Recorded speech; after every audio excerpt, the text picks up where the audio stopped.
Bueno, y damos inicio a otro de los excursus sobre el imperio. Dice, la exégesis patrística se hizo dos curiosas imágenes contrapuestas del imperio romano.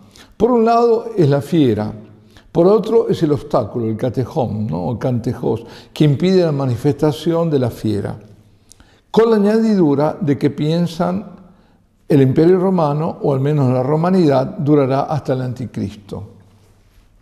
Es que el imperio de Augusto y de Nerón realmente presentaba a los cristianos primeros dos aspectos contrapuestos. Desenredemos este enigma. Por un lado, el imperio representaba simplemente la civilización, es decir, el orden, ¿no? Con su estricta y hasta hoy insuperada organización política, modelo de las naciones modernas, con su genio jurídico, su ejército disciplinado, su flexible organización federal, mantenía el orden romano en los numerosos pueblos que lo componían. Hay que obedecer al emperador, ordenaban a los fieles San Pedro y San Pablo, el cual apela al César, que al fin habrá de hacerlo decapitar. Él es el catejos. Oigamos a San Pablo. ¿O es lícito a vosotros azotar a un ciudadano romano sin haberlo juzgado? Ya estaba amarrado en la columna y el centurión despavorido, y el tribuno también más tarde. Lo suelta de inmediato como si fuera un oficial inglés, habeas corpus. Habeas corpus es en derecho, ¿no? Ese derecho que tiene un ciudadano si está arrestado a ser juzgado, ¿no? Y a saber por qué causa se lo ha arrestado. Pero dice el emperador, 10 emperadores consecutivos, era el atroz perseguidor de los cristianos. Por un lado era el orden, que no impedía la venida del anticristo, pero por otro lado era el perseguidor, ¿no? San Juan ve en él la imagen del anticristo. Si el primero de los Césares, y que les dio su nombre, el verdadero creador del imperio, ¿sí? Julio César, pareció merecer trono y diadema por su genio personal, si el segundo los justificó más o menos por una cierta medida de piedad y de sensatez política, pienso que será Augusto, pues el segundo. El tercero fue un monstruo, ese es Tiberio, ¿no? Pero también, yo no sé, porque si empezó con Augusto sería Augusto, bueno, ahí no sé, yo creo que empieza con Julio César. Aunque generalmente lo dan a Augusto como el primero, pero el que fundó todo este imperio fue Julio César. Entonces Julio César, Augusto, Tiberio, ¿no? Porque Calígula, que le sucede a Tiberio, también otro desastre, ¿no? Dice, y tuvo por sucesores no pocos idiotas y dementes. Este era el otro aspecto, que enorme y todo, no conseguía derrotar en los cristianos la confianza en la estructura civilizada de la sociedad, de que el César era la clave de arco. De modo que cuando los santos padres siguientes opinan el anticristo futuro restaurará al imperio de Augusto, miran más bien este último aspecto de orden de civilización. El emperador plebeyo imitará, es decir, el anticristo, a Augusto, o más bien a Nerón, primeramente en la guerra a Cristo, también en la rigidez implacable, la organización cerrada y el poder absoluto y totalitario de la creación de Julio César. La inhumanidad del paganismo que pondera San Pablo, ¿no? Y que el imperio durará hasta el anticristo se halla fácil en Daniel, el profeta que parece hallarse como un puente entre el Antiguo y el Nuevo Testamento. De modo que cuando se partió en dos primero el imperio, ¿no? Después en muchas partes, siglo V, Rómulo Augusto, que fue el último emperador romano, después los padres persistieron en verlo subsistente en forma de romanidad, de orden romano, la iglesia, el ejército mantenían el orden esencial y la actividad civilizadora en el enorme cuerpo, cosas a que los últimos emperadores realmente no habían ayudado mucho, más bien al contrario. San León Magno, en su Sermo de Apóstolis, tranquilamente afirma que el imperio subsiste en la cristiandad, mejorado incluso. Y esa idea va a seguir reinando durante todo el medioevo, afirmada rotundamente por Santo Tomás. ¿Cómo es que el imperio ha caído y no ha aparecido el anticristo? No ha caído, responde sin más el aquinense o aquinate. Es decir, Santo Tomás dice, bueno, no cayó, punto. El imperio sigue de otra forma, esa es la idea, ¿no? Es decir, de nuevo, es el que está impidiendo la manifestación del anticristo. Añádase a esto que se ha encarnado en un monarca galo, sea en un monarca alemán, sea al fin en un monarca español, Carlos V, emperador de Occidente, Carlos I de España, ¿no? Existió siempre hasta nuestros días, hasta el 1806. Un rey en Europa con el título de emperador romano, es decir, rey de romanos, emperador del Sacro Romano Germánico Imperio.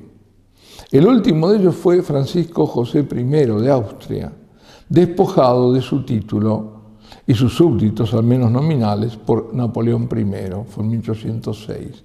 Hasta ahí llegó, ¿no? El cual representó el cuarto o el quinto intento de unificar a Europa, Napoleón. O sea, reconstruir el imperio, ideal que ha sido constantemente el sueño de los grandes estadistas europeos y ha venido a refugiarse hoy en el seno de la NATO. Es lógico que si el anticristo habrá de ser un rey universal y dominar una federación de pueblos, calcará su dominio sobre el imperio latino, que es el que ha tenido más éxito en el mundo, más que el de Carlos V en el siglo XVI, más que el de la reina Victoria y de Israeli en Inglaterra. El Imperio Romano fue el que creó nuestra actual civilización y no son más que fragmentos de los grandes reinos europeos. Reléase el sueño grandioso del Dante Gibelino en su De Monarquía. Dante Alighieri dice Gibelino porque, claro, estaba a favor, en ese caso, del emperador y no del papa. Los güelfos eran los que estaban a favor en la guerra de las investiduras de parte del papa. Cuando él estaba en el exilio en Ravenna, se dice en español, bueno, en italiano Ravenna, ahí escribió esa obra de Monarquía donde pone las dos grandes figuras para dominar, ¿no?, el mundo, el emperador y el papa. Después se dirá el trono y el altar, ¿no?, decían los conservadores en Inglaterra. Dice, esta restauración perversa de Roma, que dejará de lado lo que ella tenía de sano y de humano, por lo que tenía de férreo, pues el antiguo paganismo fue solo una torcedura, mas el neopaganismo es una corrupción, claro. Una cosa es el paganismo donde no se conoce a Cristo. Lo terrible es ahora, las naciones neopaganas, porque han conocido a Cristo y vuelven al paganismo. Y dice, esa restauración perversa de Roma es la que llena las calificaciones aparentemente contradictorias que San Juan adjudica a la fiera.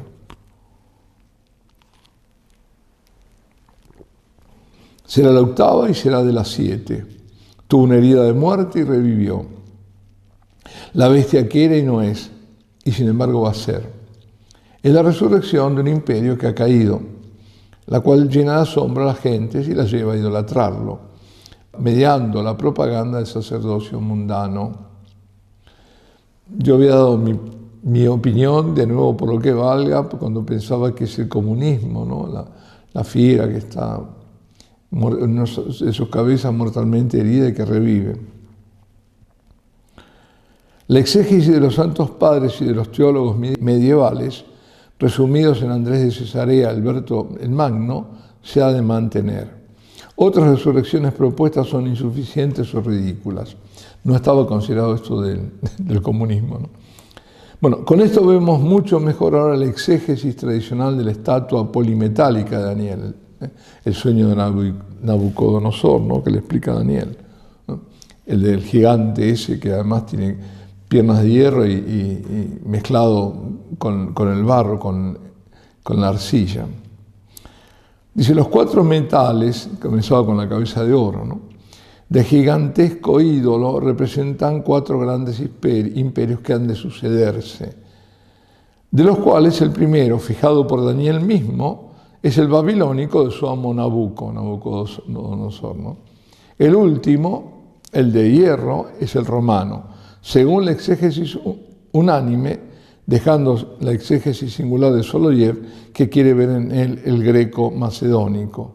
y el romano en el guijarro monte que cubre toda la tierra. Y según la más obvia razón histórica, y para más abundamiento, Cristo mismo lo fijó al atribuirse solemnemente a sí mismo el título de Hijo del Hombre, el cual, según Daniel, viniendo sobre las nubes del cielo, de parte de Dios, habrá de reemplazar a los imperios con el reino eterno de los santos, después del cuarto de la profecía. Las piernas de la estatua son de hierro, y en su extremidad de hierro y tierra greda, es decir, arcilla, ¿no? De ahí que ese imperio se parte y fracciona. Los santos padres vieron ciertamente el fraccionamiento de Roma, primero en dos partes, Roma y Bizancio. Después, en los diversos dominios que se adjudicaron paulatinamente los comandantes del ejército romano, bárbaros de origen, casi todos, pero educados por Roma, raíces de las grandes naciones de la cristiandad europea. Mas, pare usted de contar. Más que eso, naturalmente, no vieron. No pudieron saber, por falta de perspectiva histórica, qué significaba el que las diversas partes se mezclaban entre ellas por medio de semilla de hombres, pero no conseguían consolidarse, pues había greda mezclada al hierro. Sin embargo, persistieron en decir el Imperio Romano se mantenía en otra forma, la cristiandad europea. Todo eso para decir que era el imperio, sucesores de ese Imperio Romano, los que estaban impidiendo la manifestación del anticristo, hasta el día de ahora, diríamos, o hasta hace poco. Dice, el feudalismo, sabemos que los reyes, caudillos y señores feudales, por medio de matrimonios, trataban de extender sus dominios y fundirlos en mayores reinos. A veces pasaba que incluso tenían que emigrar, la ley sálica, ¿no? Es decir, pasaba toda la herencia al hermano mayor. Entonces el otro se quedaban sin herencia. Eso les pasó a los Hauteville, Altavilla, ¿no? Que emigraron, esa familia eran estos normandos que unos se fueron para Inglaterra y al conquistar Inglaterra, conquistaron, claro, y los otros se fueron para el sur de Italia, a Calabria y llegaron hasta Sicilia. Los Altavilla, justamente, son los mismos. ¿Pero por qué? Emigraron a buscar tierras en aventuras porque no tenían. Entonces, ellos, había matrimonios, se reunían esas familias dinásticas, pero después había guerras dinásticas.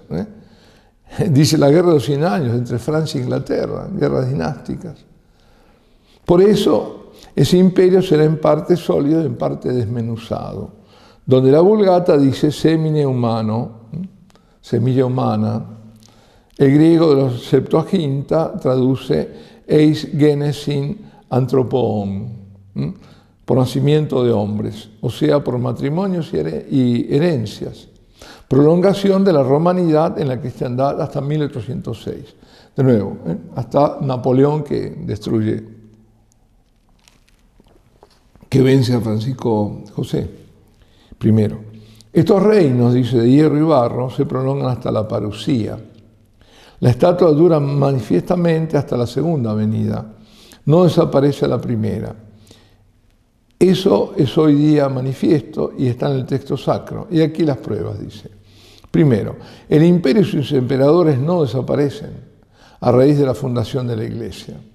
Subsistió el imperio de los Césares hasta el año 476, que es el de Rómulo Augustulo, donde después no hubo ni sucesión, murió y se acabó. Fue el decaimiento, ¿no?, del imperio romano de Roma. O si quieren hasta el 800, ¿por qué? Esto es del lado occidental, porque Bizancio seguía. El 800 es cuando aparece Carlomagno, ¿no? Un emperador romano en el siglo IV oficializó el cristianismo, sabemos. Segundo, la Iglesia no se convirtió ya entonces en un monte grande que cubrió toda la tierra, ni tampoco durante la Edad Media, ni siquiera ahora. Tercero, la Iglesia no es ahora, ni fue nunca, un reino terreno triunfante, como lo pinta Daniel. En el cielo es triunfante, en la tierra es un reino militante y paciente. El reino triunfador de los santos, que nunca será destruido ni será dado a otros, no ha venido todavía. A más abundamiento, en la visión de los 4 fieras, que es el capítulo 7 del Apocalipsis, que en nuestra opinión no es coincidente, pero es paralela de la estatua, la 4ª fiera desemboca explícitamente en el anticristo, el cual es retoño de ella. Para los que opinan es coincidente, como toda la exégesis antigua, mucho más claro todavía. Así que el anticristo restaurará el Imperio Romano, porque no terminó. Como lo enseñó categóricamente ya en el siglo II el santo mártir Hipólito. Algunos pocos han avanzado hoy día que la herida mortal sanada podría ser el reino israelí. Atención también esto, porque Israel no estaba durante 2000 años, de golpe aparece, ¿no? ¿Y cómo está apareciendo? Un cuerno pequeño que crece casi de golpe, después se liquida a los demás, ¿no? Pero eso no tiene autoridad respaldante, dice, y es muy improbable a simple vista, parecía improbable.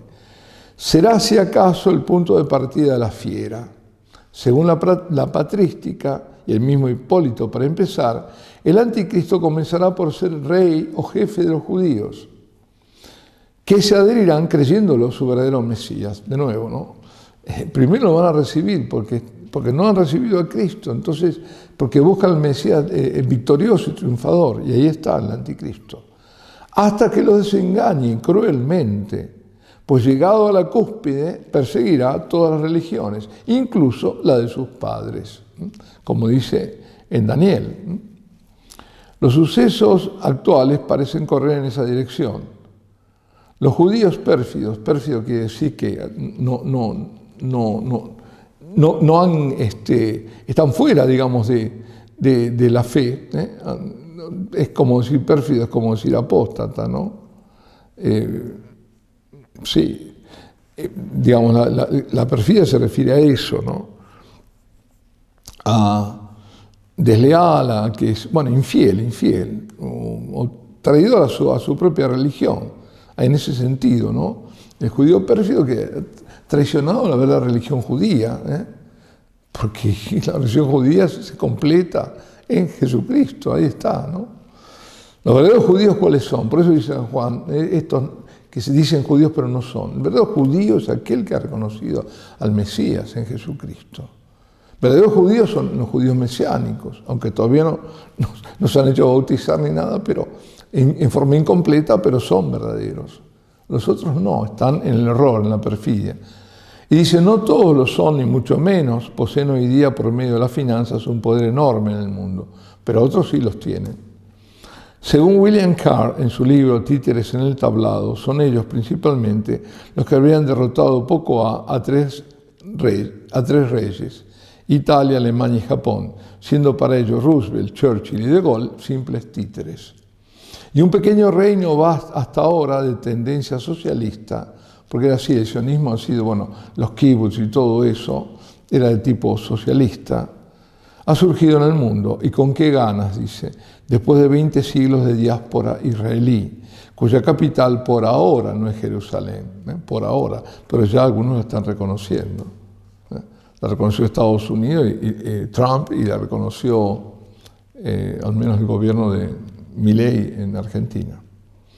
A modo de curiosidad y cola, notaré que hay intérpretes aventurosos que adelantan el reino del anticristo será Norteamérica, o las 3 Américas. Según ellos, las notas de la gran cortesana de la visión 16 corresponden punto por punto a New York. Hipótesis que hace las delicias de algunos envidiosos, los que envidian a Estados Unidos. O bien, dicen otros lo mismo, de Londres, a quien Benson, en su admirable novela Señor del Mundo, hace la capital de su anticristo, la presidente de Europa. Esto está dicho en esperanto, ¿no? Leí, dice, hace poco, un enorme comentario del Apocalipsis de un religioso claretiano del Ecuador, Aton Vileham, seudónimo, que es la más perfecta amalgama de, en fin, no lo juzguemos, por patriotismo hispánico. Al fin es hombre devoto y pío y posee aprobaciones eclesiásticas. Ya con eso está diciendo mucho. Pues bien, este se las tiene tiesas contra los ingleses. Dios sabe por qué, a quienes llama herejes nicolaitas. Y no hay cosa fea que se pueda enganchar en la profecía que no se las enganche a ellos. Pobres ingleses, yo creo, espero, se van a convertir al catolicismo, pues poseen como pueblo muchas y nobles virtudes naturales. Me baso débilmente en una profecía del célebre Rickaby, sobre todo en la sangre de Tomás Moro. Tomás Moro, Tomás Moro, falta nos haces ahora, con tu sonrisa de aurora y fortaleza de toro. De tu sangre el gran tesoro a Dios rendiste riendo. Dijiste un chiste tremendo cuando cayó tu cerviz. Visita nuestro país, que aquí te andamos queriendo. Ven a Inglaterra, ¿no? Vagabundias y novelerías de los cuales no tiene la culpa el Apocalipsis, ni yo. No poseemos todavía datos para precisar más las difíciles visiones de Juan el Águila, San Juan. Se son rose, fioriranno, si dicen en Italia, si son rosas, florecerán. Qui vivrà, verrà, que vive, que si alcanza a vivir lo verá.